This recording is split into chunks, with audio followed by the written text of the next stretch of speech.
et salutations à ceux qui vont se connecter. Et bien sûr à ceux qui regarderont le replay ou replay. Qu'un jour j'apprenne à prononcer ce mot. Replay, replay, revisionnage en français. Salut, salut Caroline, Elsa. Salut à vous. Salut Gilles, Elodie, coucou Laure, et coucou Elodie, et coucou tous ceux que je coucoute. Aujourd'hui c'est un thème, hein. Nous allons aborder un thème. Un thème, ma foi, qui me paraît d'actualité. Hein. Voilà, voilà. Salut Camille, salut Nadine. Salut Gilou. Oh, une Karen. Oh, un Lino et un Christophe. Salut Christophe. Je devrais te dire salut Mino. Fait trop rire ça. Je suis mort de rire.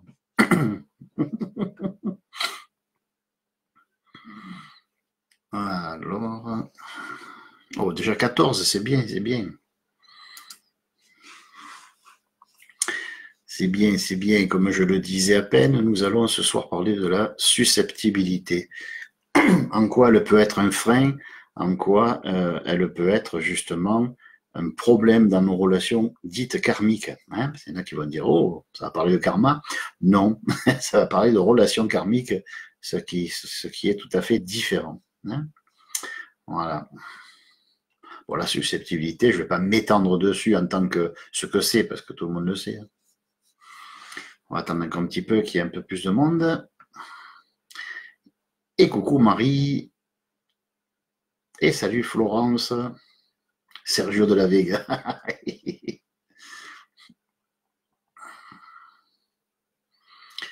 Salut monsieur Serge.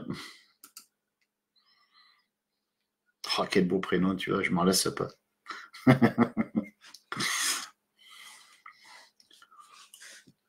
Ah, j'attends que vous soyez une petite vingtaine. Je sais que c'est à peu près le nombre qu'on est d'habitude.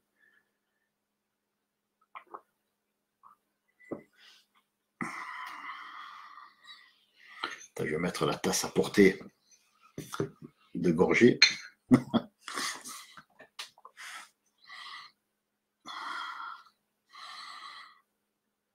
Bonjour madame de Marilyn. Comment va-t-elle madame Marilyn? Elle va bien? Salut Thomas. Salut Isabelle. Oh, mais c'est Evelyne. C'est bien que tu sois connecté.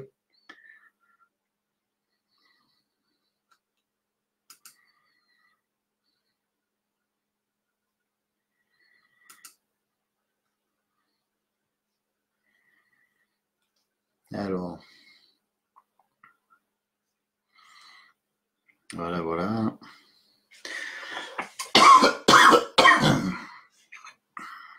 Pour pas changer, je tousse.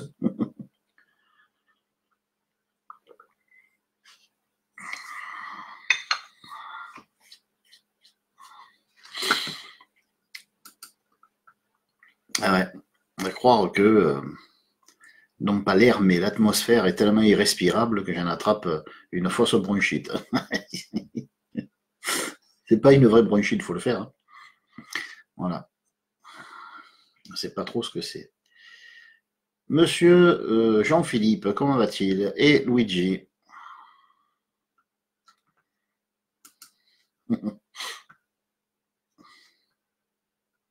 On est 19, on va pas tarder. Quelle heure il est? Où c'est qu'il est l'heure? On m'a piqué. Ah oui, 18h06. Ouais, bon, on va pas. Hein, ça fait quand même 4 minutes qu'on est en direct. Alors tant pis pour ceux qui arriveront. Un petit peu en retard. Hein. Qu'est-ce que vous voulez que la Boniface si l'enfant ne veut pas téter? Hein, bon.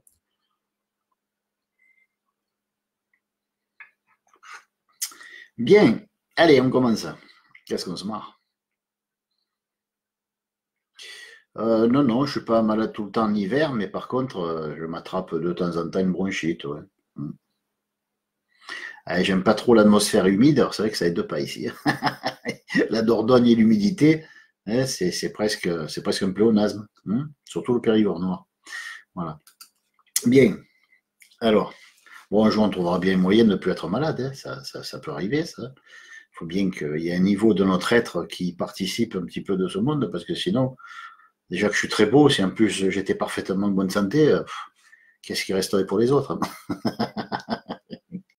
Allez, je vais attaquer. Oh, une Emmanuel. Et coucou toi. Allez, on va attaquer. Bon, je disais donc que nous avons comme thème de ce soir euh, la problématique de ce que nous appelons, nous, je ne sais même pas comment le dire, le fait d'être susceptible. On va prendre le mot exact. Bon. J'aime pas les mots modernes parce que certains cachent plus qu'ils ne révèlent. Or, le but, c'est d'apprendre, c'est de comprendre, c'est de savoir comment on fonctionne. Hein. Si jamais on commence à employer des mots qui éludent, qui cachent, qui trompent, qui abusent, qui détournent de ce qu'on veut apprendre, on va être mal. Bon. Alors, je sais qu'il y a la version psychologique ordinaire des écoles académiques, appelez ça comme vous voulez. Bon, ben là, vous tapez sur Internet origine de la susceptibilité ou cause, parce qu'origine, ça m'étonnerait qu'ils vous le trouvent, mais du moins la cause de la susceptibilité, et vous aurez tous les symptômes, toutes les raisons connues, référencées, plus que connues. Et là, c'est justement parce qu'une fois qu'une cause est connue, ben, on ne cherche pas pour voir s'il n'y en aurait pas une autre. Hein. Voilà. Et donc, quand ça vient de gens autorisés, ben, on ne cherche pas à savoir si c'est vrai. Hein. Voilà. Chaque année, la médecine, chaque année, la science découvre de nouvelles vérités, ou même des vérités qui contredisent les anciennes. Mais il n'y en a pas un qui se dit, mais comment ça se fait qu'à chaque fois qu'on nous propose une vérité, on dirait que c'est une vérité définitive? Ben, parce qu'en définitive, l'être humain adorerait qu'une vérité le soit définitive. Or, ne l'est jamais. Donc, la susceptibilité est tout sauf ce que vous pensez savoir de ce sujet. Mais le but n'est pas tant d'étudier la susceptibilité, ses causes, ses origines, etc. Le but est de voir, pour aujourd'hui, parce que sinon ça nous mènerait trop loin, il faudrait 2-3 heures pour avoir comment dire, des réponses qui traitent le sujet d'une manière exhaustive, comme on dit. Donc on va juste voir la problématique, parce que je doute fort que n'importe qui de ceux qui écoutent ce soir soit incapable de comprendre ce que c'est la susceptibilité. Tout le monde sait, ou du moins tout le monde croit savoir. Donc tout le monde est plus ou moins susceptible, hein, on va supposer, et tout le monde a au moins un membre de la famille, un ami, une amie, peu importe, un copain, hein, un conjoint, pourquoi pas, un enfant, une mère, un père, qui est susceptible. Bon. Donc vous avez remarqué qu'une personne qui est susceptible est une personne qui va faire deux choses. Premièrement, quand vous allez lui dire une chose spontanément, ben vous avez intérêt que cette chose corresponde à ce qu'elle pense elle-même, déjà. Parce que la susceptibilité, on a l'air de croire que c'est quelque chose de typiquement astral, typiquement émotionnel. Il n'y a rien de plus faux. Hein. C'est pour ça que malheureusement, maintenant, ce sont les femmes qui sont les plus susceptibles. Avant, c'était les garçons, les hommes. Mais bon, comme leur nature mentale fait que, ma foi, bon, ben, et qui deviennent un petit peu émotionnels, on va dire, les hommes, hein, ils se dépolarisent, ben, les femmes s'étant déjà dépolarisées, on va dire, d'une manière plus mentale, donc la femme devient plus susceptible que l'homme parce que justement, l'origine de la susceptibilité, qui est un mécanisme de défense au départ et qui devient à notre époque un mécanisme de domination, la susceptibilité, disais-je, est à une origine ou une cause qui est totalement, complètement, typiquement, absolument mentale. Hein. Voilà. Imaginons, je vais vous le vendre à l'envers, c'est-à-dire au lieu de vous expliquer ce que c'est, je vais vous y amener tranquillement. Imaginons que vous ayez envie d'entendre n'importe quoi, sauf quelque chose de précis. Par exemple, vous ne voulez pas, je ne sais pas moi, vous êtes une femme, vous avez pris 10 kilos, ah, horreur, qu'est-ce qu'il raconte, il est fou celui-là. Vous avez pris 10 kilos en quelques semaines, hein. Bon, tant qu'à être horrible, autant l'être complètement. Vous avez pris 10 kilos en quelques semaines, et il est évident que vous n'êtes absolument pas au courant de ce surplus, de cette surcharge pondérale. On est bien d'accord, hein, vous ne le savez pas. Vous n'êtes pas bien placé pour le vivre, bien. Mais on va dire que ça vous travaille tellement, ça vous picote tellement l'âme, que ben, vous n'avez pas envie déjà de vous en parler à vous-même, vous n'avez pas envie d'y penser, et malheur à celui qui va mener le sujet là-dessus, vous voyez. Donc, comment va réagir une personne qui est plus ou moins intelligente quand même. Hein. Voilà, il ne faut pas non plus être complètement bête pour employer ce mécanisme de domination, qui, encore une fois, à l'origine est un mécanisme de défense, durant l'enfance du moins. Parce qu'il y a vraiment des choses que l'enfant ne veut pas entendre, parce que ça le contrarie lourdement. Mais bon, quand on est adulte, on devrait être capable d'appréhender la version des autres, surtout que c'est la version des autres, et ça engage que eux. Hein. Bon. Mais si vous ne voulez pas entendre parler que vous avez pris 10 kilos, ou 5, si ça peut vous rassurer, je ne sais pas, hein, on va être compatissant. Donc si vous ne voulez pas parler du fait que vous avez pris 5 kilos, ben, vous allez orienter la conversation de manière à, comment dire, à ce qu'on parle de tout sauf de ça. Et quand la personne va vouloir parler de ça, vous allez faire mine de vous fâcher. Pourquoi? Ben, quand on fait mine de se fâcher, l'autre personne en face est impressionnée. Elle dit « Ah, oula, j'ai été vexante ou j'ai été vexant, bon, il faut que je me rattrape. Non, mais finalement, ça se voit pas. Hein. Enfin, en tout cas, non, ne t'inquiète pas, les bourrelets sont uniformément répartis, c'est presque harmonieux. Enfin, je veux dire, on sait plus quoi dire, on s'enfonce encore plus. Donc, on est vraiment embêté. Et la personne en face s'aperçoit que non seulement elle a réussi à vous faire taire, mais en plus, il y a quelque chose de jouissif dans le fait de voir l'autre déconfit et de plus savoir quoi dire, alors que c'est peut-être par ailleurs une personne qu'on trouvait, je dis pas admirable, mais ça peut être un parent, ça peut être un ami, ça peut être quelqu'un que l'on jugeait bien, qu'on jugeait quelqu'un de valeur, et d'un coup on voit cette personne que, encore une fois, on admirait presque, se décomposer face à notre réaction. Alors on peut arriver à se dire, au bout de quelques semaines, mois, années c'est rare, mais finalement quelques semaines suffisent, on peut arriver à se dire que finalement on tient un moyen pour manipuler cette personne. C'est-à-dire pour la faire taire à volonté, et pour qu'elle arrête de nous montrer sa science, qu'elle arrête de nous prouver sa supériorité. Ça, c'est un jugement, quoi. Donc, on voit que ça va chercher loin. La personne, elle a commencé à supporter depuis quelque temps des choses qu'elle entendait, qu'on lui disait, ou qu'on lui disait à mi-mot, peu importe, et qu'elle n'aimait pas. Bon. Donc, comment faire taire quelqu'un qui, par ailleurs, est intelligent, est instruit, a du bagou, a de quoi parler, peut éventuellement avoir le dernier mot parce que la personne maîtrise ça. Hein, par exemple, c'est un médecin, vous avez parlé médecine avec, bon, ben voilà, normalement, c'est à vous de fermer votre gueule et d'écouter le médecin. Vous allez parler avec un notaire, si vous parlez durant 1 minute, bon, il n'y a que ceux qui connaissent le notariat qui pourront apprécier la plaisanterie. Donc, vous allez parler 1 minute avec un notaire, hein, et vous verrez qu'à un moment donné, c'est pas très clair, hein, si je puis dire. Et donc, vous allez vous apercevoir que le notaire, en parlant d'un sujet qui soi-disant vous déplaît, ben le notaire va être un peu confus, va dire mais je voulais pas vous vexer, je voulais pas ceci, je voulais pas cela. Et donc, on arrive à réduire les autres à notre niveau, on arrive à les abaisser, on arrive, c'est très amusant, réfléchissez, hein, quelque part, c'est très ludique de s'apercevoir qu'une personne qui par ailleurs peut avoir un niveau social qui, ma foi, selon nous, hein, parce que les niveaux sociaux, hein, bon, bref, passons. Mais attendant, les gens préféreraient être ministres que balayeurs. Hein, voilà. Donc, du coup, quand on a affaire à des gens qui ont un certain niveau de culture, un certain niveau d'intelligence, d'instruction, appelez ça comme vous voulez, on s'en fout. On n'est pas là pour différencier les choses. Mais simplement, quand vous dites, bon, ben celui-là, c'est pas un con. Hein, il a bac plus 15, il est ceci, il est cela. Mais comment faire pour arriver à mettre à notre niveau? Et vous voyez que c'est quand même intéressant, vous avez peut-être compris la suite. Comment arriver à faire descendre à notre niveau, notez le mot descendre, hein, comment arriver à faire descendre à notre niveau quelqu'un que par ailleurs, selon nous, et j'insiste, selon nous, pas dans l'absolu, selon nous, ben, il est bien au-dessus de nous. Hein. Comment arriver à le réduire à son plus simple appareil, à sa plus simple expression, autrement dit, l'expression humaine, la faiblesse humaine, la personne qui d'un coup va se montrer confuse d'avoir blessé, c'est ce qu'elle croit, parce que c'est ce qu'on y fait croire, qui va être confuse d'avoir froissé, qui n'aimerait pas faire aux autres ce qu'on n'aimerait pas qu'on y fasse à elle. Vous voyez, toute cette thématique de l'âme qui est belle, hein, parce qu'une personne, ben, elle va être confuse si elle voit qu'elle a blessé, qu'elle a froissé, c'est normal, ou alors c'est un cochon, vous voyez, ou alors c'est quelqu'un qui a arrêté de se sucer le doigt et qui connaît tous les mécanismes de domination par cœur, comme s'il les avait étudiés pendant très longtemps, n'est-ce pas? Voilà. Mais la plupart des gens n'ont pas 30 ou 35 ans de psychologie comportementale derrière eux. Hein, voilà. Donc, pas tout le monde peut expliquer l'origine des choses et comment quelque chose qui est un problème peut nous amener une solution.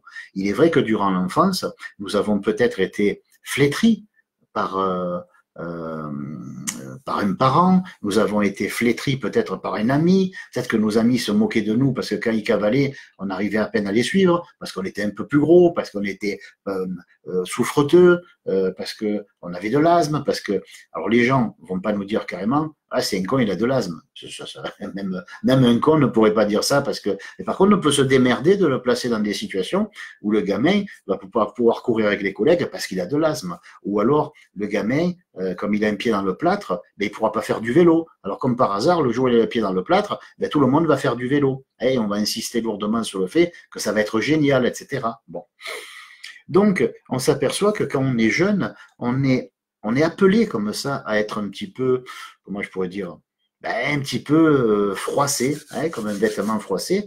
Notre susceptibilité, qui au départ, elle n'existe pas. Le mot susceptibilité ne va pas dire, c'est pas péjoratif, ça veut dire que votre capacité à ressentir n'a pas encore été froissée, et une fois qu'elle est froissée, ben, une fois, deux fois, 10 fois, à un moment donné, vous en avez marre. Hein. Donc il y a beaucoup de gens à notre époque qui ont été abaissés par quelqu'un quand ils étaient jeunes. On va le dire comme ça pour simplifier. Et leur sensibilité a été mise à rude épreuve. Hein. Alors ça ne veut pas dire que la personne qui a fait ça, parent, éducateur, professeur, peu importe, ça ne veut pas dire que la personne a fait exprès. Ça veut dire que la personne l'a ressenti comme une agression, comme quelque chose de très négatif à vivre. D'accord ?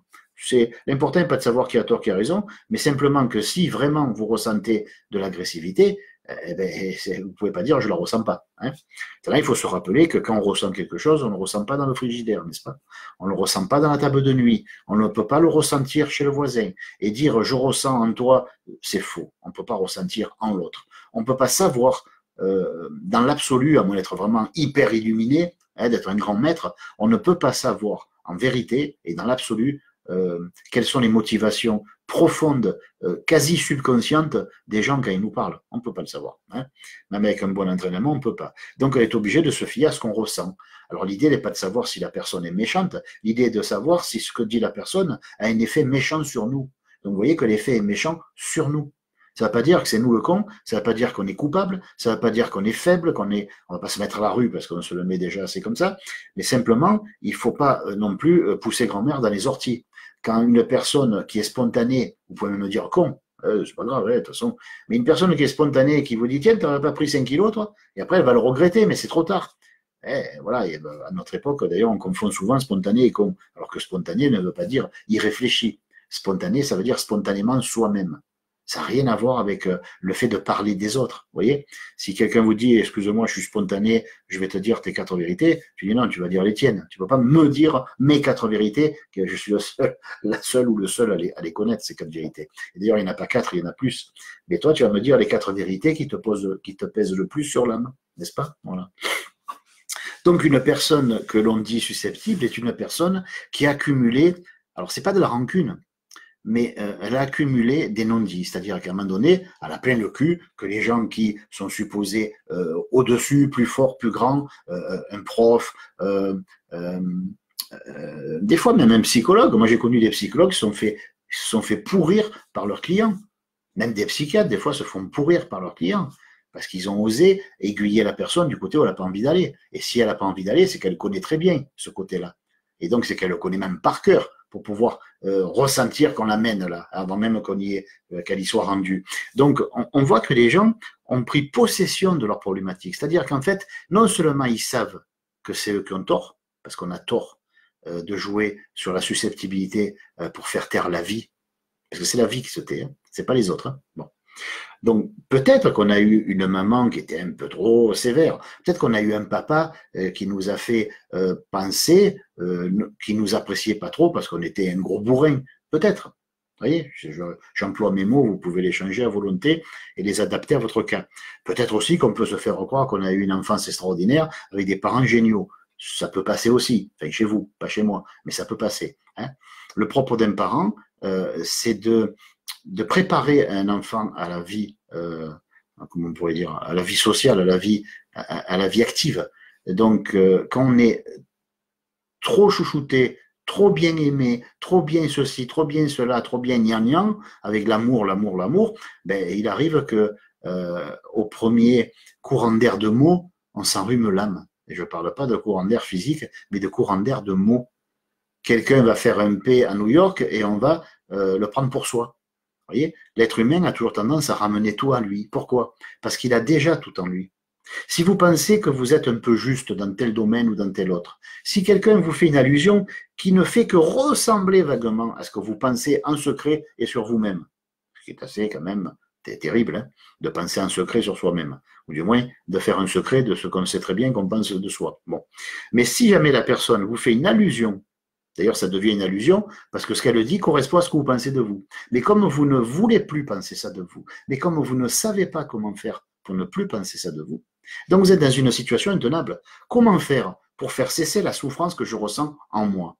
Alors au lieu de dire, puisque je la ressens en moi, c'est que la cause est en moi, puisque cause et effet sont simultanés dans le temps et dans l'espace. Il ne peut pas y avoir une causalité sans effet, et il ne peut pas y avoir d'effet sans cause. Hein? Si je me file un coup de marteau sur les doigts, maintenant, c'est maintenant que j'aurai mal, pas dans la prochaine vie. Et il est rare que m'ayant donné un coup de marteau dans une soi-disant vie passée, j'ai mal maintenant. Il faut arrêter les conneries. Hein. Pour qu'il puisse y avoir un effet qui se manifeste, il faut qu'il y ait quelque chose qui le pousse à se manifester. Et on appelle ça la cause. La cause est toujours suivie de son effet. D'accord? Mais c'est pas parce qu'une cause est invisible, elle l'est toujours, ou inconsciente, appelez ça comme vous voulez, qu'elle n'existe pas. Hein? Parce que moi, là, actuellement, je suis dans une pièce, je ne vois pas la tour Eiffel, donc elle n'existe pas. Vous voyez, c'est vachement intelligent.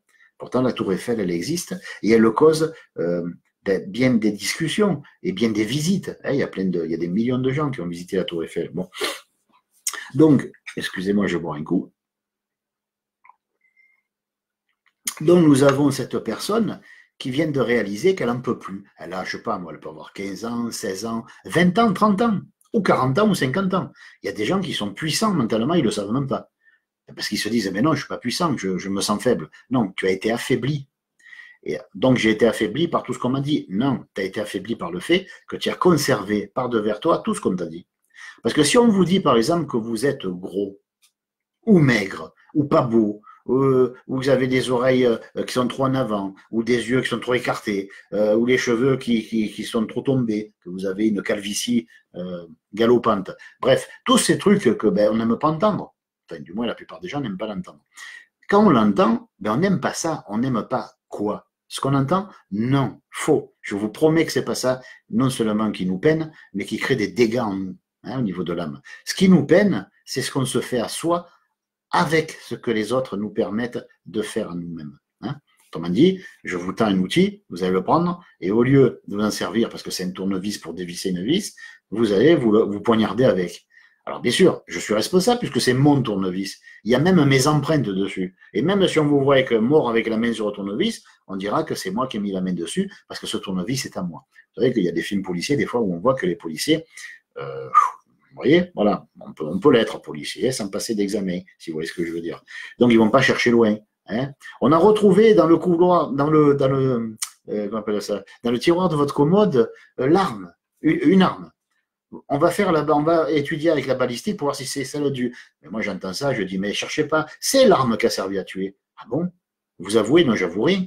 Mais j'avoue qu'il faut être con pour trouver une arme dans mon tiroir. Hein. Le fait que moi je la mette dans le tiroir après avoir tué quelqu'un, c'est pas con. D'accord, on passe là-dessus. Hein, on a vu pire. Mais le fait que vous me disiez on va faire des tests de balistique, là c'est me prendre pour un con. Et c'est prendre pour un con et manquer de respect à celui qui a foutu l'arme dans mon tiroir pour me faire accuser. Vous voyez? Les choses sont tellement évidentes quand l'esprit est éveillé. Alors, c'est quoi un esprit éveillé? C'est quand on est conscient et qu'on n'arrive pas à des prises de conscience par les réflexions, par la pensée, mais qu'on est conscient sans penser. Vous voyez une chose, vous en êtes conscient. Vous dites pas c'est bien, c'est mal, c'est chaud, c'est froid, c'est dur, c'est mou. Vous dites rien. Vous voyez la vérité. Et la vérité, c'est ce que vous voyez. C'est l'actualité, hein, des choses et des êtres. Donc, dans l'actualité des choses et des êtres, il y a des gens qui, à 15 ans, ils n'en peuvent plus. Il y a des gens qui, à 40 ans, ils en peuvent toujours. Il y a des gens, à 60 ans, de ce coup, ils pètent un câble. Alors, on dit qu'ils deviennent susceptibles. Non. Ils sont susceptibles de comprendre ce qui leur arrive, ce qui est très différent. Vous savez que le mot susceptible, dont on a fait susceptibilité, il peut être aussi employé en français autrement.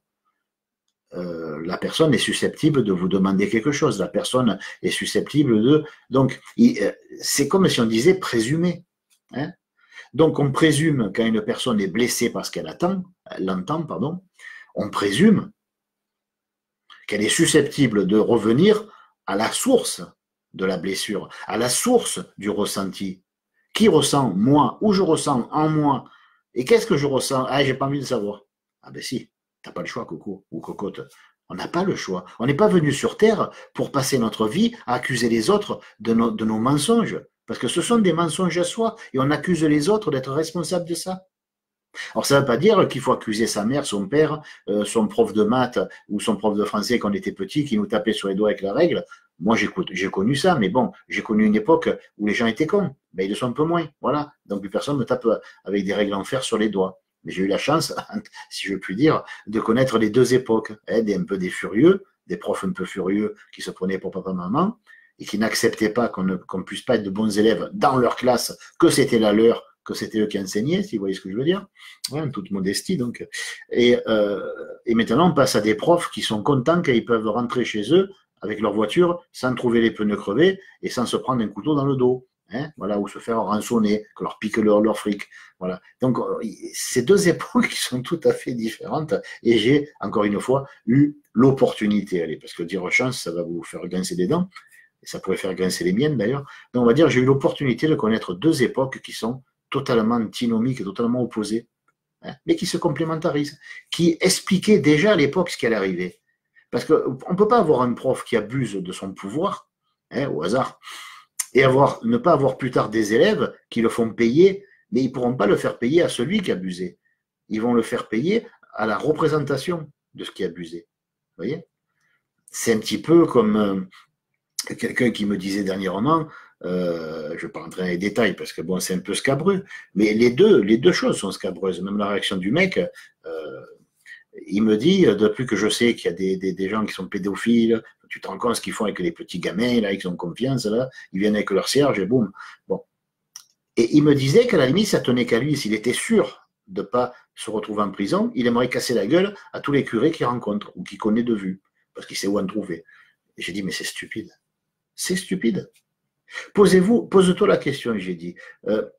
Il n'est pas question attention, de dire c'est normal. Mais moi, je trouve qu'il serait normal que nous comprenions la cause des choses les plus terribles, de manière à ce que, nous, on n'ait pas à les vivre, et dans les deux cas, dans les deux sens, si je puis dire, et pour que peut-être ça passe dans l'inconscient collectif et que ça touche les gens qui commettent des actes qui sont quand même pas nets, pas sains. Maintenant, le savoir que c'est pas net, pas sain, ça ne veut pas dire qu'il faut réagir d'une manière qui n'est pas nette et pas saine. Parce que, en quoi ce pauvre gamin a demandé d'être violenté par un autre homme? Bon. Mais d'un autre côté, en quoi le curé qui a peut-être jamais fait ça et qui peut-être voit ça comme une abomination, surtout aux yeux du Seigneur, il va dire, mais même à ses yeux, mais il n'osera pas parler en son nom, pourquoi aller y casser la gueule? Pourquoi y faire du mal? Il y est pour rien. De même que l'enfant, il était pour rien, on est bien d'accord. Mais est-ce que pour un pour rien, il faut faire un pour quelque chose, si je puis dire? C'est pas très français, mais bon. Vous voyez? Si parce que, par exemple, on parle beaucoup à notre époque, et ça aussi c'est de la manipulation mentale, j'espère que vous le comprendrez, du racisme. Alors on est raciste. Alors déjà, on ne sait plus quoi dire. J'ai vu une personne, il était, comment dire, tu vois, toi, la couleur de ta peau, elle est plutôt claire. Ben, lui était plutôt foncé. Enfin, mais vraiment foncé. Tu veux dire que c'était un noir? Déconne pas. Tu veux me faire mettre en prison, quoi. Vous voyez? Donc, on s'aperçoit que c'est juste une méthode, ça, pour encore manipuler les gens, pour les affaiblir, pour les pousser dans leur retranchement. Une personne qui est outrée est une personne facile à manipuler. Une personne qui a été choquée et qui n'ose plus s'exprimer est une personne facile à manipuler. Une personne qui est susceptible est une personne dont on peut faire ce qu'on veut. D'ailleurs, elle fait tout le travail elle-même, parce que c'est elle qui va décider de se vexer et même décider que c'est la faute des autres. Donc, une personne qui pense que son malheur vient des autres est une personne que l'on peut, même pas adroitement, très facilement, en se levant à moitié réveillé le matin, on peut la manipuler et lui faire croire que l'enfer, c'est les autres. Et donc, comme ça, on peut séparer les uns des autres. Et quand les gens sont séparés, on n'est même plus obligé, si on est haut placé, n'est-ce pas, d'interdire des rassemblements de plus de 10 personnes, comme ça arrivera d'ici pas longtemps. On en reparlera. Donc, quand il y a des groupes, bon, il est normal, vous savez que quand les gens se groupent, c'est pour faire du mal. Ah, vous ne le saviez pas? Ah ben oui, bah sinon, comment on justifierait les écoutes téléphoniques? Comment on justifierait l'espionnage? Comment on justifierait... Il faut justifier les choses, comprenez? Quand une personne vous dit, mais tu m'as fait souffrir, ben elle le justifie, sa souffrance. Et tandis qu'elle la justifie, elle s'en débarrasse pas. Elle la fait perdurer. Elle l'honore même. Si elle pouvait faire une courbette devant la souffrance, elle le ferait. Vous vous rendez compte? Comment voulez-vous que cette personne se départisse de sa souffrance alors qu'elle lui permet de manipuler son prochain? Il faudrait qu'elle soit conne. Or, c'est pas parce qu'on souffre que l'on est con, n'est-ce pas? Bien. Donc, vous voyez que ça va chercher bien loin, ça. Hein. On est loin du simple côté susceptibilité, tout ça, parce que si vous réduisez la problématique, ce sujet, à ça, vous allez dire, bon, ben, je suis susceptible, je n'aurai pas à m'en empêcher. Ben, évidemment. Mais si vous le voyez comme ça, vous êtes mort. Vous n'arriverez jamais à quitter cet état qui est un état qui est sciemment entretenu. Je suis désolé. Si vous croyez que vous êtes susceptible et que c'est un défaut et que vous y pouvez rien, je suis né comme ça, faut me prendre avec, non, non, on ne vous prendra pas. Il viendra un moment où on va vous larguer. Hein. D'ailleurs, la plupart du temps, qu'est-ce qui se passe dans les relations amies ou autres? Ben, on ne supporte plus les gens. Il y a des gens qui pensent que sous prétexte qu'ils sont la mère ou le père de leurs enfants, ils peuvent dire et faire tout ce qu'ils veulent. C'est faux. Je suis désolé. Si à l'arrivée à l'âge de 18 ans, un père, une mère ne comprennent pas que maintenant ils doivent rendre leurs enfants comme étant leurs meilleurs amis, c'est qu'ils n'ont rien compris à l'histoire. C'est qu'ils ont tout faux. C'est qu'ils ont un besoin irrépressible de quelque chose. On va dire qu'on ne le sait pas, n'est-ce pas? Or, on sait que les parents sont susceptibles. Hein. Donc, ils devraient. Hein. Les parents sont susceptibles d'apporter un maximum d'attention mentale et donc d'énergie du même nom à leurs enfants.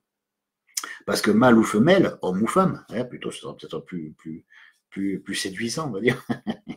Moi, je ne voudrais pas, hein, si vous êtes susceptible, que vous vexiez en disant mâle-femelle, n'est-ce pas? Donc, quel que soit notre sexe, on a besoin d'apprendre à penser librement. Mais penser librement, ça ne veut rien dire. On peut être libre de penser des conneries aussi. Et d'ailleurs, les gens s'en privent pas. Et d'ailleurs, les gens, c'est pas qu'ils s'en privent, c'est pas qu'ils se le permettent, c'est qu'ils ont que ça comme mode de pensée.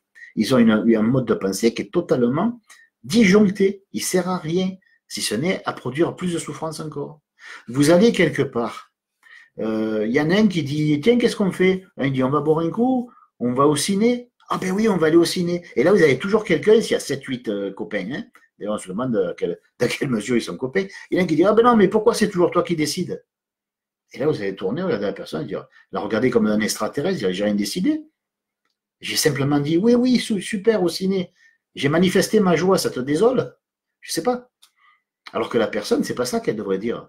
La personne devrait ouvrir la bouche et dire, oh mon Dieu, tu sais ce que j'ai failli faire? Non, quoi. Tu voulais dire que tu voulais au ciné? Non, non, rien à voir, c'est juste une excuse. Je viens de réaliser avec effroi que j'ai failli te sauter dessus, bec et ongles, hein, te griffer, parce que j'ai le sentiment que c'est toujours toi qui décides. Et je viens de réaliser qu'en fait, tu me rappelles ma mère. Je viens de réaliser que tu me rappelles mon père. Je viens de réaliser que tu me rappelles tout ce qui m'a fait souffrir dans ma vie. Je viens de réaliser que je n'avais rien réalisé du tout. Que j'étais guidé par mes schémas, que j'étais conditionné jusqu'à la garde, que j'étais une pauvre bestiole, que dès qu'elle entend éternuer, elle s'en va en courant, parce qu'elle est persuadée qu'on va y faire du mal. Et pourquoi elle est persuadée qu'on va y faire du mal? Mais parce que quand elle était jeune, elle avait quelqu'un que dès qu'il éternuait, après, la personne battait. Et vous voyez, c'est con, mais bon. Il y a des associations comme ça, on appelle ça le mental réactif, la partie du mental qui est associée des ambiances. Par exemple, il y a des gens, ils sont dans un endroit, si tout le monde se tait, mais sans le faire exprès, hein, il n'y a pas de complot, mais tout le monde s'arrête de parler en même temps, ben, il y en a qui ont les miquettes, là. Parce que ça leur rappelle que quand il y avait cette absence de bruit bizarre, c'est vrai comme quand les oiseaux s'arrêtent de piailler dans la nature, ça créait un malaise, ça voulait dire que papa allait arriver avec le ceinturon, et il allait s'en prendre plein là, pas plein la tronche, mais plein ailleurs, quoi. Donc, voilà. Donc, ça veut dire que quelque part, nous avons, on n'est pas non plus, on ne s'est pas fait tyranniser, on n'était pas non plus à Auschwitz, hein, voilà, pas déconner, quoi. Mais étant enfant, on ne comprenait pas pourquoi tous ces interdits. On ne comprenait pas pourquoi papa, quand il rentrait, il fallait se taire. Pourquoi je vais me taire quand mon père rentre? Mon père m'a manqué toute la journée. Et ouais, le gamin, il a que ça à foutre. Quand il est petit, il a que ça à foutre à rester la journée à la maison et à s'emmerder. Alors il pense à son père, on lui dit, bon, calme-toi, ton père va rentrer dans 5 minutes. Le gamin, il entend, ouais, Vous allez me dire quoi? Oui. Mais il n'entend pas, calme-toi, ton père va rentrer dans 5 minutes. Pourquoi voulez-vous que je me calme si on m'annonce une nouvelle qui est joyeuse? Et c'est joyeux de savoir que papa va rentrer. Je vais pouvoir y sauter sur les genoux, je vais pouvoir m'amuser avec, y tirer les oreilles, les poils du nez, enfin tous les trucs qu'il adore. Ah, il n'aime pas. Ah oui, mais je le sais qu'il n'aime pas. Mais c'est pas parce que j'ai 5-6 ans que je suis con. J'ai bien compris que dès que j'attirais son attention d'une manière négative, j'avais droit à toute son attention. Et même avec le cul un peu rouge. Mais bon, c'est pas grave. J'avais droit à son attention. Et j'ai manqué de cette attention. Ou plus exactement, j'aurais aimé la voir sans que ça me coûte de ne pas pouvoir m'asseoir pendant 2 heures d'affilée. Ou alors sur un coussin, si vous voyez ce que je veux dire. Voilà, ça nous a manqué tout ça. Alors on ne sait plus comment faire, par exemple, pour attirer l'attention. Et le fait de se vexer à tout bout de champ est un moyen d'attirer l'attention. C'est un mécanisme on va dire, c'était un mécanisme de défense à l'origine, mais c'est devenu un mécanisme de domination. Que veut dire un mécanisme de domination? C'est quand vous employez une technique qui est issue de la plus tendre enfance, de la prime enfance, et qui vous a servi à vous protéger, tant bien que mal. Comme seuls les enfants pensent à se protéger, on est bien d'accord. C'est jamais très intelligent, c'est jamais très fouillé d'un point de vue intellectuel. Mais ce ne sont pas des génies, les enfants. Ce ne sont pas des cons, mais ce sont des enfants. Donc un enfant, quand il voit qu'en faisant du bruit, il attire l'attention de son père, qui lui a manqué toute la journée, il ne fait pas ça pour faire chier son père. Hein. On est bien d'accord? Enfin, j'espère. Bon. C'est pas un démon, un enfant. Mais on peut le traiter comme un démon parce que si chaque soir le bec il bosse comme un âne, hein, parce qu'il faut se payer 4 téléviseurs, 3 voitures, 18 ordinateurs, etc. Et tout ça, voilà. Et puis comme on a fait 5 ou 6 enfants, ben, la femme elle travaille à plein temps à la maison. Vous voyez? Et puis le mari il est bien content en rentrant de ne pas avoir à faire à bouffer. Donc elle va y faire à bouffer, mais de l'autre côté, elle ne peut pas aller travailler. Et comme elle ne peut pas travailler, elle a l'impression d'être la boniche de la maison, n'est-ce pas? Hein? Bon. Ça lui rappelle peut-être que quand elle était petite, on lui demandait de faire la vaisselle à 10-11 ans. Sous prétexte que c'était une fille, elle devait faire la vaisselle à la maison. Hein, vous n'avez pas connu ça? Mais moi, oui. Enfin, pas parce que je suis une petite fille. Je n'ai jamais été une petite fille. Mais j'ai vu une petite sœur à une époque qui, elle devait faire ça et moi, je faisais autre chose. Et à un moment donné, il a fallu que je fasse la vaisselle moi aussi, parce que sinon, la petite sœur était jalouse. Pourquoi lui? Parce que c'est un homme, il ne fait pas la vaisselle. Vous voyez, ça vous rappelle rien? Ça commence très tôt, certains schémas mentaux. Ce qui ne veut pas dire qu'il est bon que, ça veut dire simplement que j'explique comment les choses apparaissent et comment les choses disparaissent. Bon. Ce qui disparaît de notre esprit, c'est le souvenir de comment ça a commencé. Et c'est dommage, parce que si on savait que quand on était petit, on s'est fait mal voir par son père, qu'on adore, qu'on adorait, parce que maintenant, il ne nous aime plus trop, il nous le fait sentir, si tant est qu'il est encore en vie. Mais bon, allez, on va dire que ce père, on l'a tellement gonflé qu'il n'en peut plus de nous. Mais est-ce qu'on l'a gonflé? Non. Est-ce que notre volonté était de faire chier papa quand il arrivait le soir fatigué? Parce qu'il travaillait 15 heures par jour.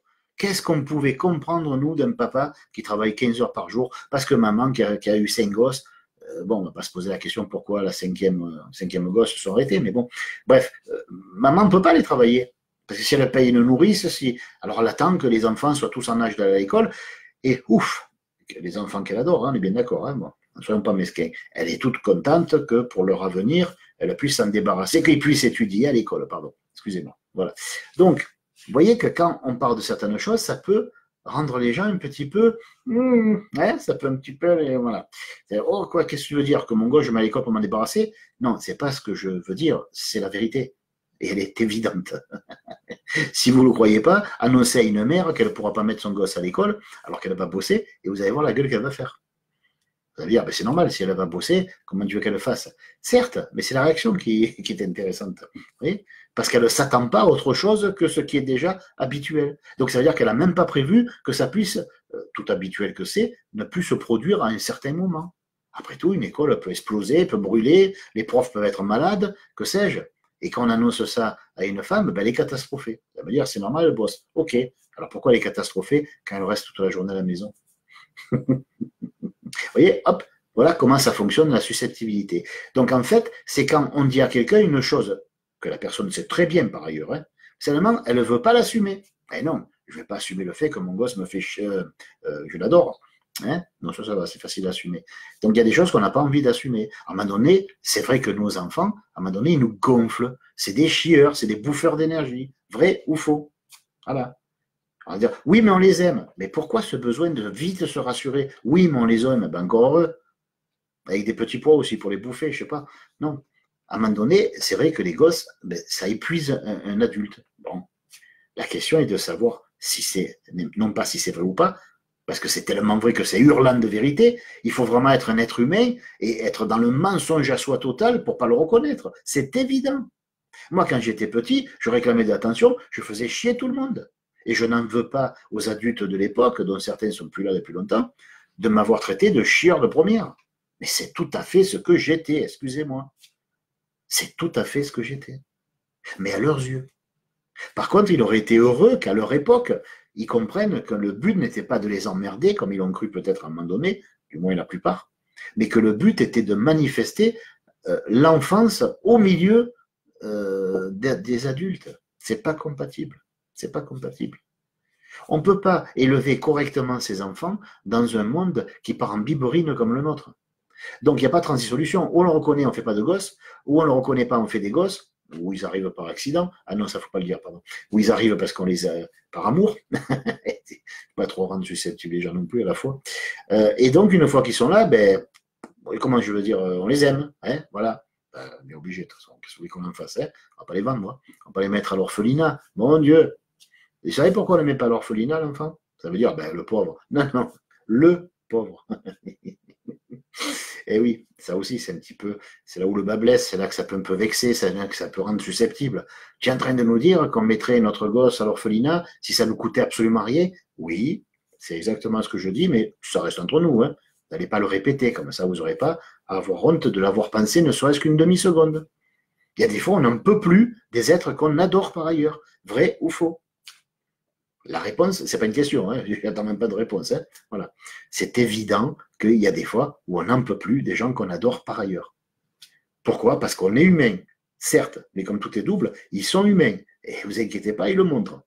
Et celui qui le montre le plus et le mieux, c'est l'enfant dans les entre 7 et 12 premières années, on va dire, allez, 7, 10 ans, vous voyez, ou 6 ans, ou 3 ans. Quand ils hurlent, quand ils ont plein de demandes, qu'ils écrivent au Père Noël à 6 ans et qui demandent un truc qu'il va falloir qu'on travaille 28 000 ans pour pouvoir le payer, avec des heures supplémentaires en plus, hein, bien sûr. Voilà, tous ces trucs-là, on le prend à la rigolade, on sourit, tout ça, mais on ne comprend pas que l'enfant ne comprend pas. Ça veut dire, si on le sait, non, on n'en tient pas compte, on le sait avec la tête.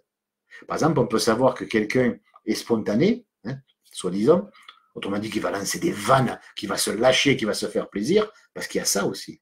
Et en même temps, on va être choqué parce qu'il nous a choqués, parce qu'il nous a vexés, parce qu'il a atteint notre susceptibilité. Nous avons été susceptibles surtout de réagir.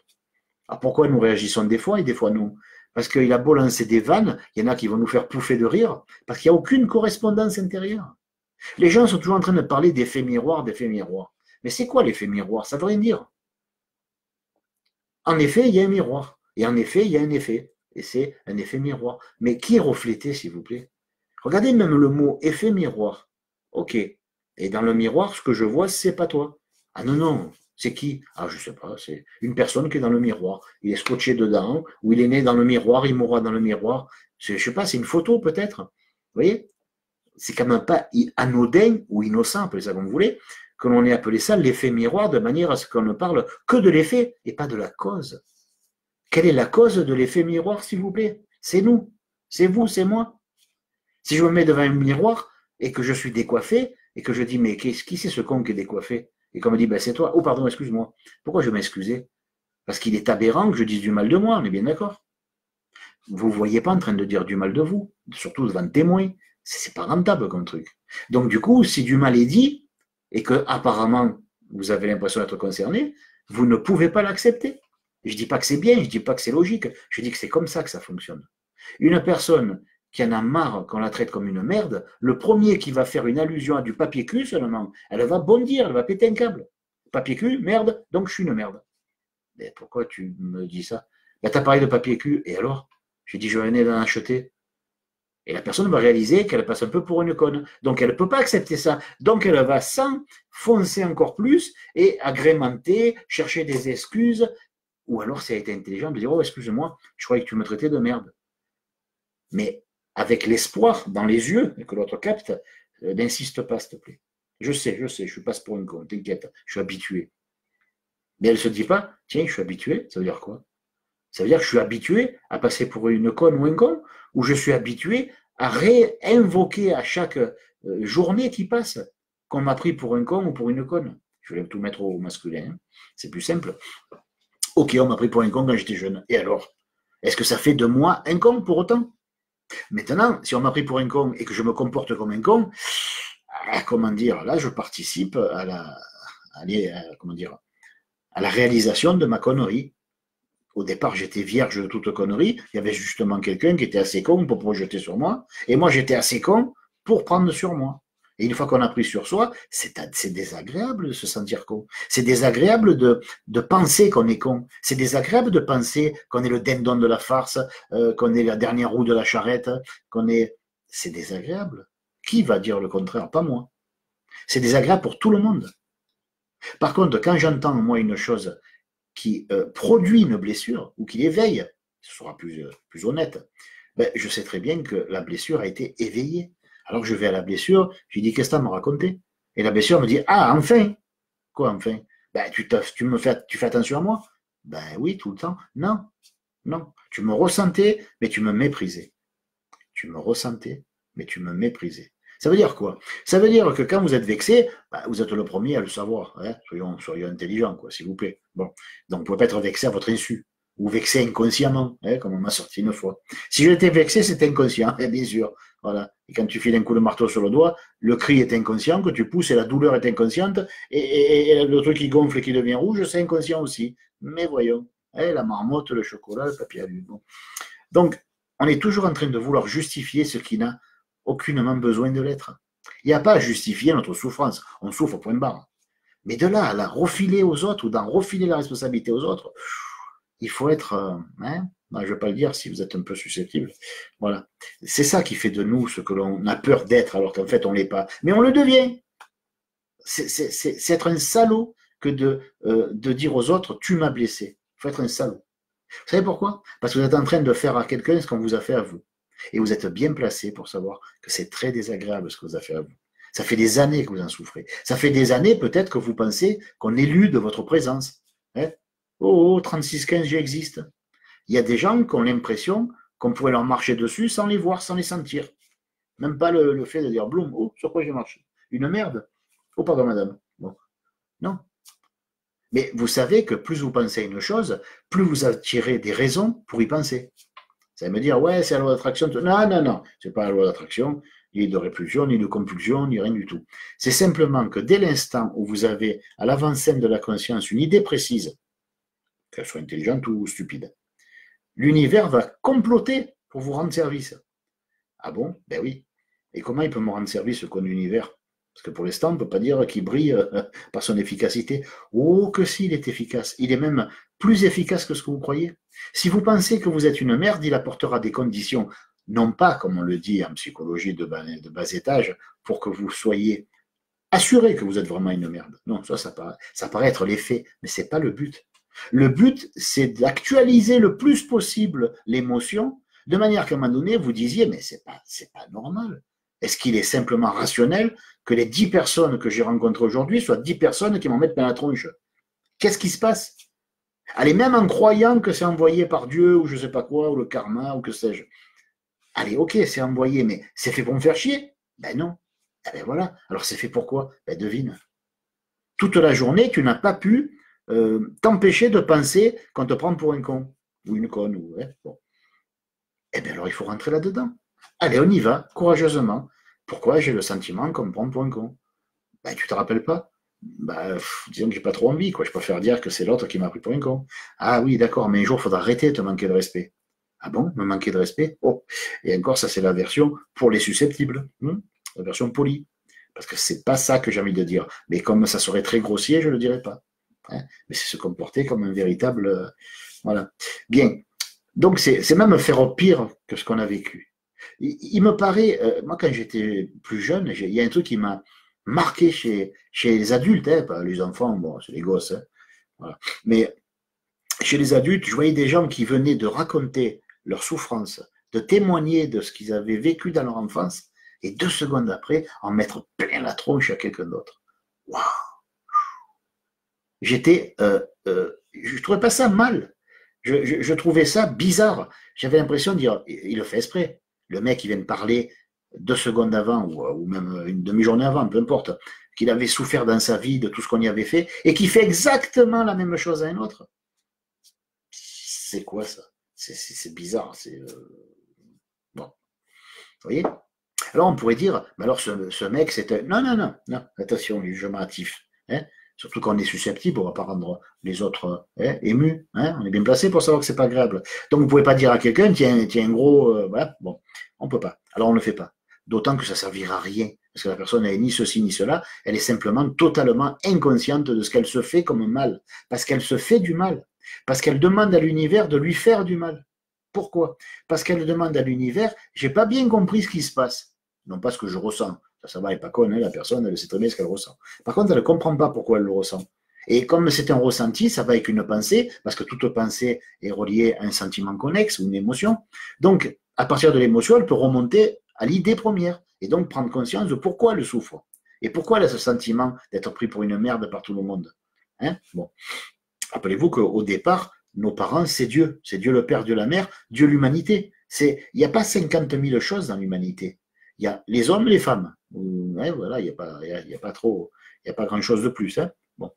Donc, du coup, quand l'homme, the homme et the femme, hein, les symboles vivants, les archétypes divins de l'humanité, quand ces êtres-là arrivent à nous blesser, alors qu'ils prétendent nous aimer et tout faire pour qu'on le ressente, alors que ce qu'ils font, la seule chose qu'on ressent, c'est triste. Vous voyez, c'est pas beau.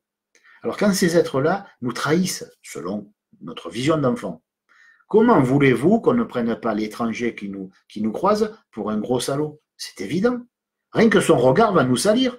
Mais il ne nous a pas regardé. Ben ça fait rien, il aurait dû. Je m'y attendais, il ne m'a pas regardé. Ben, il a une manière de ne pas me regarder qui me regarde. Alors c'est mon affaire. Alors je vais rentrer dans la relation, enfin du moins dans la dispute, dans le combat. Allez, paf.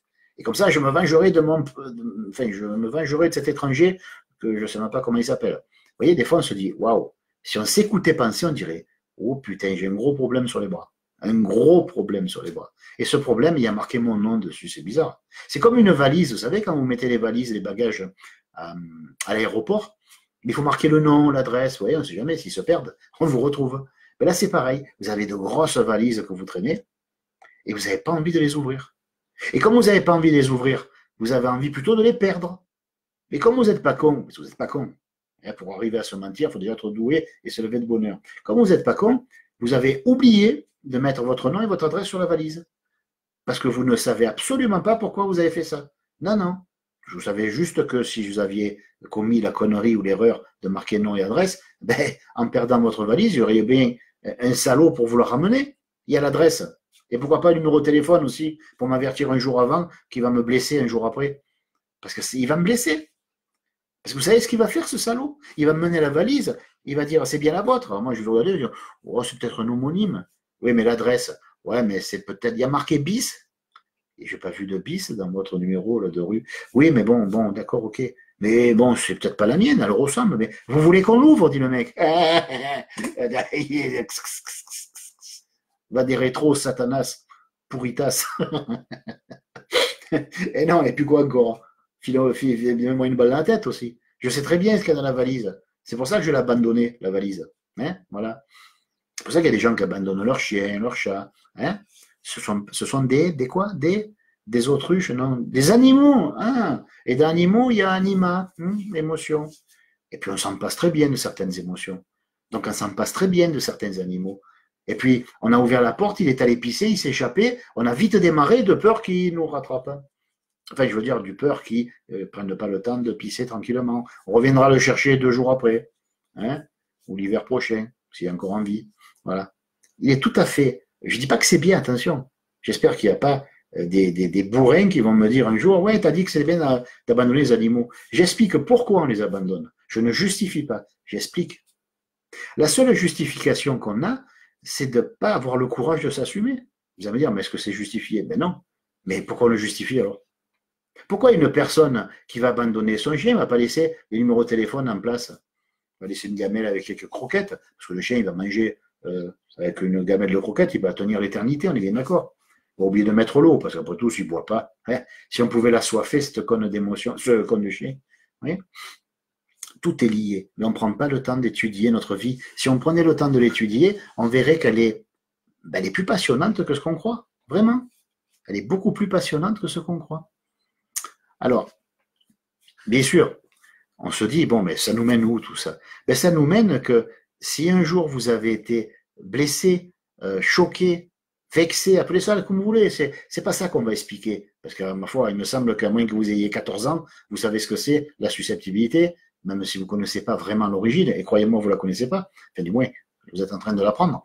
Mais il faut savoir que ce qu'on appelle la susceptibilité, c'est un des principaux mécanismes de manipulation, de domination, donc, de notre époque. Ça veut dire, mais en quoi c'est un mécanisme de domination? Je réagis spontanément. Ah oui, maintenant. Moi, par exemple, quand je passe les vitesses, je ne regarde pas où est le levier de vitesse. Ma main tombe sur le pommeau du levier de vitesse. Vous le croyez, ça? Waouh! Et quand j'embraye, est-ce que d'abord je regarde où est la pédale d'embrayage?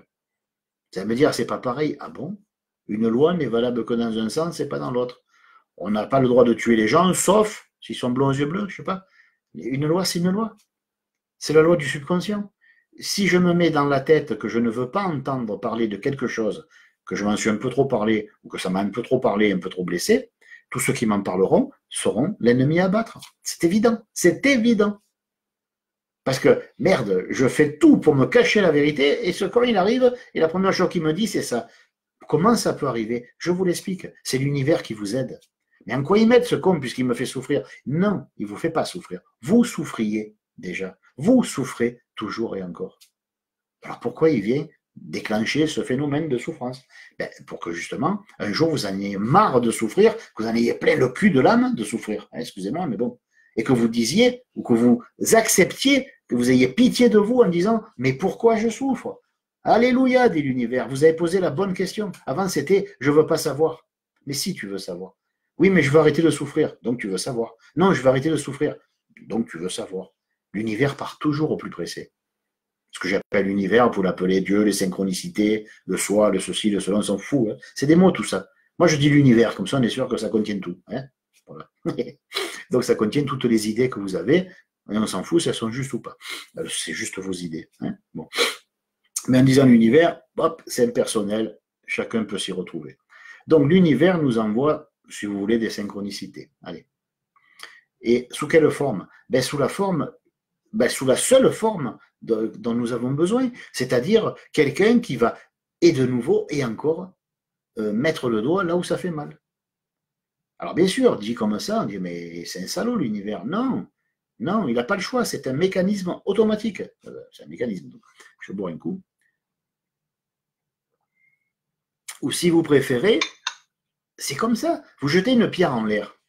Si elle vous retombe sur le coin de la gueule, vous allez dire, oh, méchante pierre. Ou méchante loi d'attraction ou de gravitation, méchant Newton. Waouh. À un moment donné, il faut arrêter. Il n'y a qu'un seul con, c'est vous. Vous êtes capable de vous trouver sous la pierre quand vous le jetez en l'air. Il faut être con, bon sang. Mais seulement ça, ce que je dis là, comme je le dis moi, du coup, on va dire, oh, comment il y va, il est grossier, il attaque, il est méchant, il est, comme on me dit tout le temps, hein, depuis, ça fait 35 ans que j'entends ça. Bien sûr, je suis méchant, mais d'accord, je suis méchant. J'assume. Et ça ne me coûte rien, c'est votre merde. Excusez-moi, mais bon, voilà. Ça ne me coûte rien d'assumer le fait que vous avez raison, c'est ma faute. Parce que vous avez toujours vos torts et vous en souffrez. Et ça, c'est de votre faute. Il n'y a rien à prouver.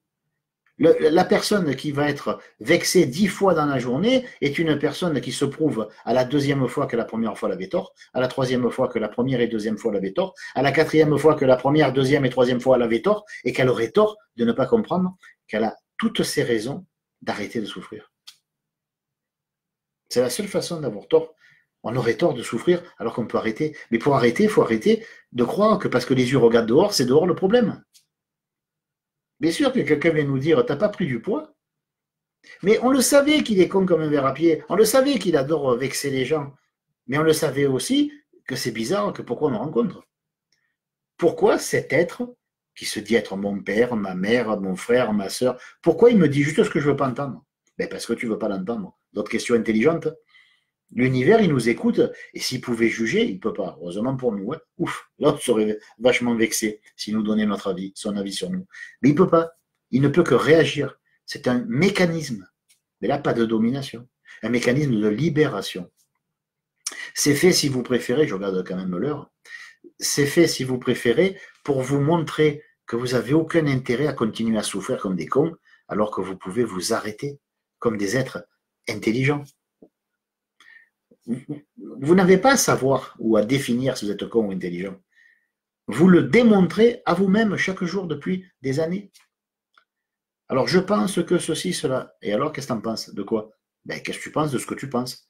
Ah bon, je dois penser ce que je pense? Ben oui, ma foi. De manière à avoir un retour, un recul, pour voir si ce que tu penses ne serait pas complètement con. Ou alors d'une intelligence à côté de laquelle tu passerais. Il faut non pas se juger, mais s'observer. Être le témoin de nos échecs, le témoin de nos réussites, le témoin de qui nous voulons être. Qui voulez-vous être? Cet être qui va souffrir, cet être qui va se vexer, cet être qui, dès qu'on lui dit « t'es sûr que t'as bien fait ça ?»« Ah, pour qui tu me prends ?»« À moi, pour rien. » C'est une question. D'ailleurs, je me demande pourquoi je l'ai posée, parce que je devrais savoir qu'il ne fallait pas la poser à quelqu'un comme toi. Ah bon, et comment je suis? Wow. Tu peux arrêter, s'il te plaît, d'exister là? Parce que là, je ne sais plus comment sortir avec toi. Tu es un bâton merdeux. Vous voyez? Mais on ne parle pas comme ça aux gens. Alors, avant d'en terminer, parce que je vois qu'il est tard, je parlais tout à l'heure de le fait que la susceptibilité, qu'on continue à appeler comme ça, parce que c'est trop vaste à expliquer, hein, à généraliser, donc cette espèce de réflexe de dire « il m'a vexé, il m'a fait ceci, il m'a fait cela, il m'a pas aimé hein, », parce que c'est aux autres de nous aimer. Ça ne nous viendrait pas l'idée que c'est parce qu'on ne s'aime pas qu'on attend des autres qu'ils le fassent pour nous à notre place. Non, c'est trop instruit, ça, vous voyez? Voilà, puis ce serait trop vexant surtout. Hein. On serait obligé de reconnaître qu'on ne s'aime pas, et donc de fouiller et d'apprendre pourquoi, et on n'a pas envie d'apprendre. C'est pourquoi? Parce qu'on le sait déjà. Alors, en quoi ça gêne les relations dites karmiques? Qu'est-ce que des relations karmiques? Très vite. C'est le fait que selon ce que vous allez penser, l'univers va vous présenter des gens, des circonstances, des lieux, des événements qui vont correspondre parfaitement, non pas à ce que vous pensez, ça serait trop facile. Je veux gagner au loto, paf, le pognon il tombe. Bon, c'est pas ça du tout. Ça, c'est des conneries. Vous n'avez pas à être positif ou faire la pensée positive ou que sais-je. Vous avez simplement à comprendre que si vous pensez d'une manière X, vous allez attirer quelque chose qui est Y, qui est fait pour s'emboîter, si vous voulez. Si vous pensez A, vous allez attirer B, parce que A et B vont ensemble. Si vous ne voulez pas savoir pourquoi vous souffrez, mais qu'en même temps, vous lancez télépathiquement ce message au cosmos, je veux arrêter de souffrir, je veux arrêter de souffrir, je veux arrêter de souffrir. Le cosmos, il dit, c'est bon, arrête, c'est bon, je suis pas sourd, hein, je suis pas con non plus. Donc, je vais te permettre d'arrêter de souffrir. Mais là, c'est aïe. Parce que quand l'univers, le cosmos, la choucroute à ressort, veut nous aider, et elle veut toujours nous aider, elle répond toujours à notre appel. On est toujours exaucé, je vous promets qu'on est toujours exaucé. Mais pas comme on s'y attendait. Et c'est pour ça qu'on pense qu'on n'est pas exaucé, parce qu'on ne reçoit pas la réponse qu'on voulait entendre, le cadeau qu'on voulait entendre, on ne rencontre pas l'homme dont on rêvait, ou la femme de nos rêves. Non, on raconte l'homme qu'il nous faut pour se rendre compte qu'on est incapable d'assumer notre moi idéalisé, qu'on est incapable d'obtenir ce qu'on désire par ailleurs, ou qu'on prétend désirer, parce que ce n'est pas désirable, ça serait nous tuer de nous donner ça. C'est pour ça qu'il est dit, quand Dieu veut nous punir, il exauce nos prières. Heureusement, il n'a aucune intention de nous punir, donc il exauce jamais nos prières, sauf la seule prière dont il veut à tout prix, qu'il veut à tout prix exaucer, c'est tu veux arrêter de souffrir? Ah oui, franchement oui, j'en ai marre. T'en as marre? T'es sûr? Oui. Eh bien, je vais t'aider à ne plus souffrir. Ah bon, et comment tu vas t'y prendre, cher univers? Ben, je vais m'y prendre comme je m'y prends tout le temps. Je vais te mettre en situation de souffrance. Mais c'est salaud? Non, crois-moi, ça l'est pas. Je vais te mettre en situation de souffrance, jusqu'à ce que tu n'en puisses plus, mais pour de vrai, pas avec la langue, et que là, tu dises, mais comment faire pour plus souffrir? Et là, je te donnerai la réponse. L'univers, en fait, c'est comme un génie, un grand génie stupide. Si on n'y pose pas les bonnes questions, il ne donne pas les bonnes réponses. Faites gaffe à ce que vous demandez, vous allez toujours le recevoir. Y compris ce qui va vous en mettre plein la tronche. Si vous voulez apprendre pourquoi vous souffrez, ben vous allez rencontrer des gens qui, par exemple, vont vous lancer des piques toute la journée.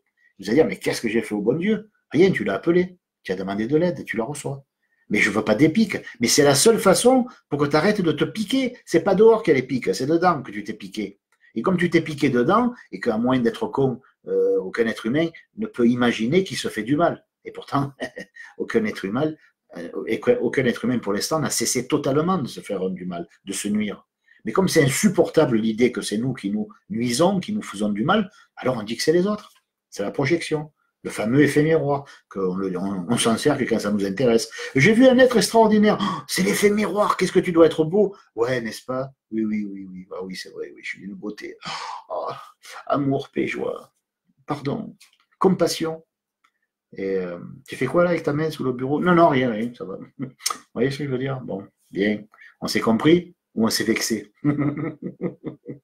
Parlons de spiritualité. Ah, non, non, non, non, non, non, il n'est pas question de s'endormir sur les lauriers, il n'est pas question de faire semblant de s'émanciper alors qu'on n'a pas envie d'être libre. Que, de toute façon, il y a assez des cons pour s'occuper de nous, donc je ne sais pas pourquoi je m'occuperais seul de moi. Vous voyez, on est comme ça, on en est arrivé là, on en est rendu ici. Il faut qu'on arrive à comprendre que ce que nous arrive, c'est ce que nous réclamons à grands cris. Et pourquoi nous réclamons à grands cris? Parce qu'on en a marre de vivre ce qu'on vit. Reconnaissez-le. Mais seulement, vous n'en avez pas marre de penser que ce qui vous arrive, c'est pour votre mal. Alors que ce qui vous arrive, c'est que vous, regardez le mouvement, ça m'arrive, ben, pour te faire voir vers où il faut regarder. Hein, vers où il faut regarder? Ben, dehors, ouais, bien sûr. Mais toi, tu vas te prendre dans les yeux les flèches qui te montrent la direction. Dedans. C'est dedans que vous souffrez. C'est dedans qu'il y a le problème. C'est dedans qu'il y a la solution. D'accord? Donc la susceptibilité, c'est la meilleure façon de fausser le jeu karmique. Pourquoi? Parce que du coup, les gens qui étaient venus vous dire mais t'es pas un peu comme ceci, comme cela. Si vous réagissez en disant oh le salaud, mais pour qui tu te prends? Mais qui es-tu pour me juger? Alors ça c'est le truc. Qui es-tu pour me juger? Ah, les salauds. Ils ne savent pas le mal qu'ils se font. Pas les salauds, parce qu'ils disent ça à l'autre. Les salauds, les salauds. S'ils savaient comme ils se comportent comme des salauds envers eux-mêmes, comme ils se condamnent, mais mieux qu'aucun pourrait le faire à leur place. On ne peut pas. On ne peut pas croire, à part que si on nous coupe en deux physiquement, mais c'est un mal physique. Le corps, on le laissera, pas l'âme. C'est à l'âme qu'on se fait du mal. Mais un mal terrible. Vous voyez? On se fait un mal terrible à l'âme. Donc, les relations karmiques sont faussées. Pourquoi? Parce qu'on ne peut plus dire certaines choses. Vous avez vu qu'à notre époque, tout est policé. Et ceux qui font ça, qui sont au-dessus, croyez-moi, ils savent ce qu'ils font. Parce que si ils polissent pas l'expression, si les gens s'exprimaient librement en disant bon, écoute, maman, ça va, j'ai 20 ans maintenant, tu me lâches. Ah bon, comment tu me parles? Ben, comme tu mérites. Comme tu devrais me demander que je te parle, comme tu devrais être fier que je te parle. Tu es mon ami ou tu n'es plus rien. Et là, la mère dirait ouais, oui, ben oui, tu perds le pouvoir, je suis désolé, hein, je sais que tu m'aimais. Ben là, tu ne peux plus m'aimer comme ça. Tu m'aimes comme ton égal ou plus rien. Alors au début, c'est vrai que c'est un choc, c'est le cœur il est déchiré. Allez, moi qui ai tant fait pour toi. Oui, bon, vas-y, rentre un petit peu dans le chantage aussi. Vous voyez, on connaît tout ça, mais on ne peut plus en parler parce qu'on n'ose plus en parler parce qu'on passe pour l'enfoiré de service. Et qui veut être l'enfoiré de service? Plus personne. Eh bien, c'est bon. Ces hautes instances qui sont, vous ne croyez pas qu'elles sont au gouvernement, hein, ça c'est bon. Et les autres instances qui sont au-dessus, qui manipulent et qui sont toutes contentes que vous n'arriviez pas à un niveau au-dessus d'eux, parce que ma foi, sinon ils seront les comptes services, hein, ben à ce moment-là, ils ont gagné. Et voilà. Il y a plein de gens qui parlent de complot, de ceci, de cela, et il y a des aides dans l'invisible qui nous plombent. Mais bien sûr, c'est les gens. D'ailleurs, on n'est pas habilité à le faire seul. Hein, s'il n'y avait pas des gens qui nous y poussaient, hein, quand vous souffrez, c'est qu'on vous a demandé de le faire, et vous le faites, par bonté d'âme. Hein, voilà. Donc, tant que l'être humain pensera qu'il n'a aucune responsabilité au niveau de sa souffrance, ben, il souffrira comme un con, voilà, parce qu'il ne mérite pas mieux. Voilà, bien là-dessus, je vous laisse, parce que j'entends bouger en bas, je pense que le repas est bientôt prêt, on mange bonheur. Ben, j'espère que ça ne vous a pas trop choqué. Non, je suis un faux cul. En fait, j'adorerais que ça vous ait choqué. J'aimerais que vous soyez décalqué. Non pas parce que je suis méchant, non pas parce que je vous en veux, mais j'aimerais que vous arrêtiez de vous en vouloir et de vous faire ce mal que vous vous faites et que vous faites au monde. Parce que dire que c'est les autres qui sont responsables de votre souffrance, putain, c'est salaud, arrêtez quoi. Arrêtez, s'il vous plaît. Hein, d'accord? Ne parlez plus de la paix dans le monde. Commencez à la faire en vous et après elle rejaillira sur le monde. Allez, bonsoir et bonne vexation. Ciao, ciao.